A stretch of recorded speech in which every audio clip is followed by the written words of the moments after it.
আসসালামু আলাইকুম। এখন শুনবেন সংবাদ শিরোনাম। প্রথমবার তেজগাঁও কার্যালয়ে অফিস করলেন প্রধানমন্ত্রী তারেক রহমান। 12 মার্চ বা তার 2-1 দিন আগে বসতে পারে সংসদের প্রথম অধিবেশন।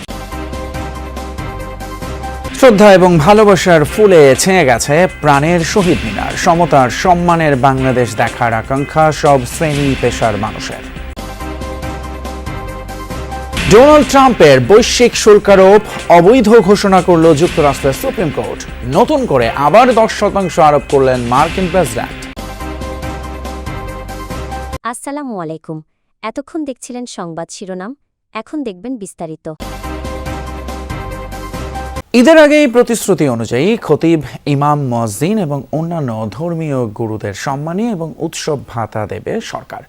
শনিবার বিকেলে প্রধানমন্ত্রী কার্যালয়ে আয়োজিত এক ব্রিফিংয়ে একথা জানান প্রধানমন্ত্রীর উপদেষ্টা ডক্টর মাহদি আমিন। এর আগে সকালে প্রথমবারের মতো প্রধানমন্ত্রীর কার্যালয়ে অফিস শুরু করেন তারেক রহমান। শনিবার ছুটির দিন সকালে প্রথমবার রাজধানীর তেজগাঁও কার্যালয়ে প্রধানমন্ত্রী তারেক রহমান। এ সময় প্রধানমন্ত্রীকে স্বাগত জানান তার কার্যালয়ের কর্মকর্তা কর্মচারীরা। মূল ভবনে প্রবেশের আগে সাবেক প্রধানমন্ত্রী বেগম খালেদা জিয়া সরকারের সময় দায়িত্ব পালনকারী কর্মকর্তা কর্মচারীদের সঙ্গে কুশল বিনিময় করেন প্রধানমন্ত্রী তারেক রহমান। পরে কার্যালয় চত্বরে একটি স্বর্ণচাপা ফুলের চারা রোপণ করেন তিনি। শহীদ দিবস ও আন্তর্জাতিক মাতৃভাষা দিবস উপলক্ষে স্মারক ডাক টিকিট অবমুক্ত করেন প্রধানমন্ত্রী। দুপুরে নির্বাচনের আগে দেয়া প্রতিশ্রুতির বিষয়ে বিভিন্ন মন্ত্রণালয়ের সংশ্লিষ্টদের সাথে আলোচনা করেন তারেক রহমান। প্রধানমন্ত্রীর প্রথম দিনের পুরো কার্যক্রম তুলে ধরে বিকেলে সংবাদ সম্মেলন করেন প্রধানমন্ত্রীর প্রেস সচিব সালেহ শিবলি। জানান, নির্বাচনী প্রতিশ্রুতি বাস্তবায়নে বেশ কিছু নির্দেশনা দিয়েছেন তারেক রহমান।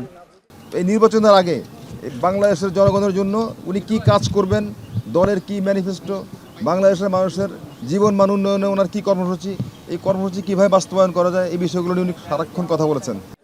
এ সময় খতিব, ইমাম, মুয়াজ্জিন ও অন্যান্য ধর্মীয় গুরুদের সম্মানী প্রদানের বিষয়েও কথা বলেন প্রধানমন্ত্রীর উপদেষ্টা মাহদি আমিন।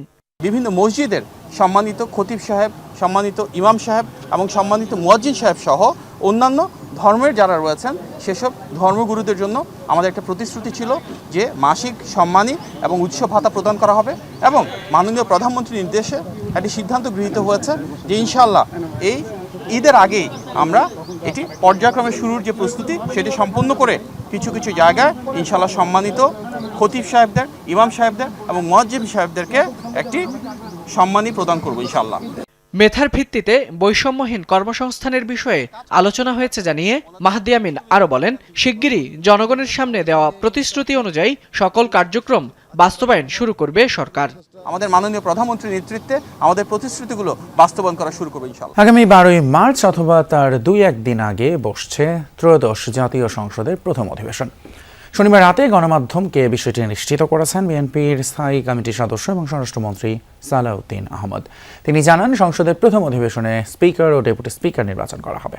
এছাড়া অন্তর্বর্তীকালীন সরকারের সময়ের প্রয়োজনীয় অধ্যাদেশসমূহ এবং শোক প্রস্তাব পেশ করা হবে অধিবেশনে। ইতিমধ্যেই ত্রয়োদশ জাতীয় সংসদের সংসদ নেতা হিসেবে বিএনপি চেয়ারম্যান তারেক রহমান এবং বিরোধী দলীয় নেতা হিসেবে জামায়াত ইসলামের আমির ডক্টর শফিকুর রহমান নির্বাচিত হয়েছেন। নতুন সরকারের সংসদীয় কার্যক্রম শুরুর সব প্রস্তুতি চলছে বলেও জানিয়েছেন স্বরাষ্ট্রমন্ত্রী। আগামী 12 মার্চ অথবা তার 2-1 দিন আগে, যেরকমটি বললাম, সংসদ অধিবেশন বসছে এবং সেই বিষয়ে খবরটি আপনারা দেখছিলেন। 26-21 গণতন্ত্রের অগ্রযাত্রায় নবজাগরণ, এভাবেই দেখতে চাইছে মহান ভাষা দিবসে শহীদ মিনারে আগত নারী, পুরুষ, কিশোর, তরুণরা। বেদিতে ফুল দিয়ে শহীদদের প্রতি বিনম্র শ্রদ্ধা জানান বিভিন্ন শ্রেণী এবং বয়সের মানুষ। তাদের সবার মাঝেই আশা 21-এর প্রেরণায় এগিয়ে যাবে দেশ, কমে আসবে অভিযোগ, অনুযোগ। খালি পায়ে শহীদ বেদিতে জনতার সমবেত উপস্থিতি। এই জনতার ঢলই ভাষা অর্জনের 74 বছরের ইতিহাসকে রেখেছে সজীব। এতজন শহীদের রক্তের বিলে আমাদের ভাষাটা পেয়েছি, তো এটাকে যেন আমরা রক্ষা করতে পারি, মাতৃভাষার জন্য জীবনও দিতে পারি এবং এটাকে রক্ষা করতে যে আমরা কোনো সময় পিছু হাঁটবো না।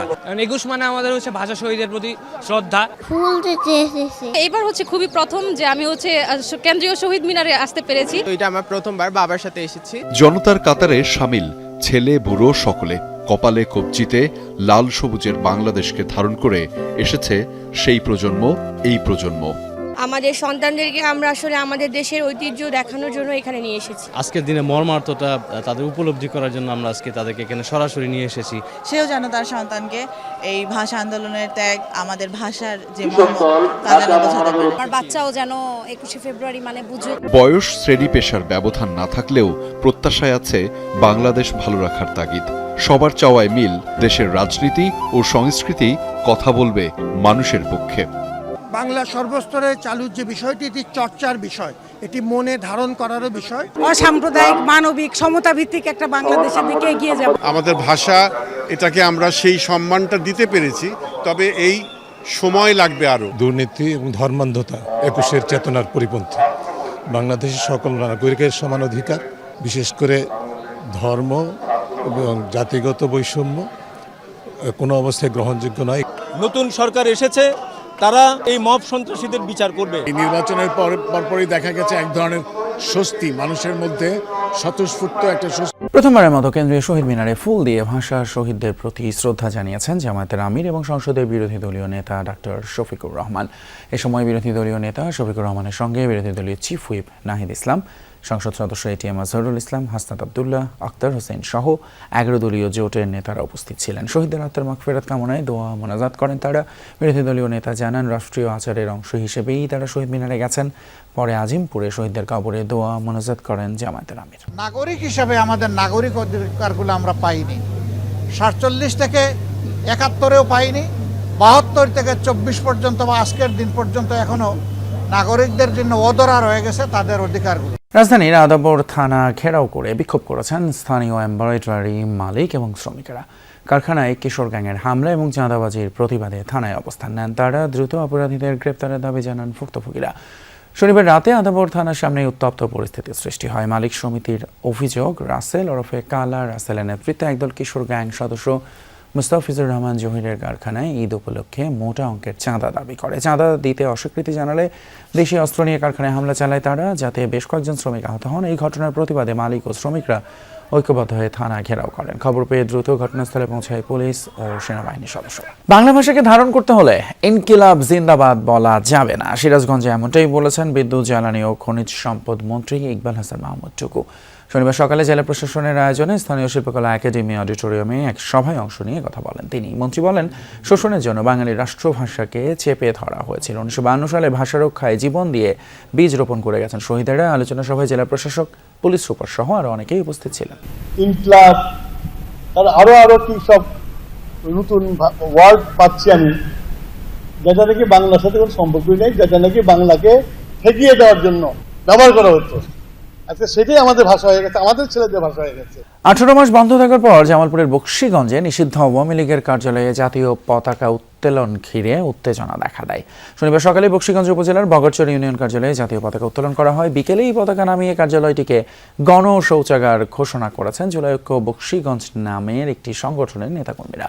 সন্ধ্যার দিকে এই সংক্রান্ত একটি ভিডিও সামাজিক যোগাযোগ মাধ্যমে ছড়িয়ে পড়ে। স্থানীয়রা জানায়, ইউনিয়ন আওয়ামী লীগের সাংগঠনিক সম্পাদক সাজ্জাদ কাদিরের নেতৃত্বে পরিত্যক্ত কার্যালয়টিতে সাইনবোর্ড এবং জাতীয় পতাকা উত্তোলন করা হয়। এই ঘটনার প্রতিবাদে জুলাই আন্দোলনকারী সংগঠনের নেতাকর্মীরা কার্যালয়টিকে গণ শৌচাগার ঘোষণা করে ব্যানার লাগিয়ে দেন। অন্যদিকে আওয়ামী লীগের কার্যালয় খোলার প্রতিবাদে মিছিল করেছেন ইউনিয়ন বিএনপি নেতাকর্মীরা।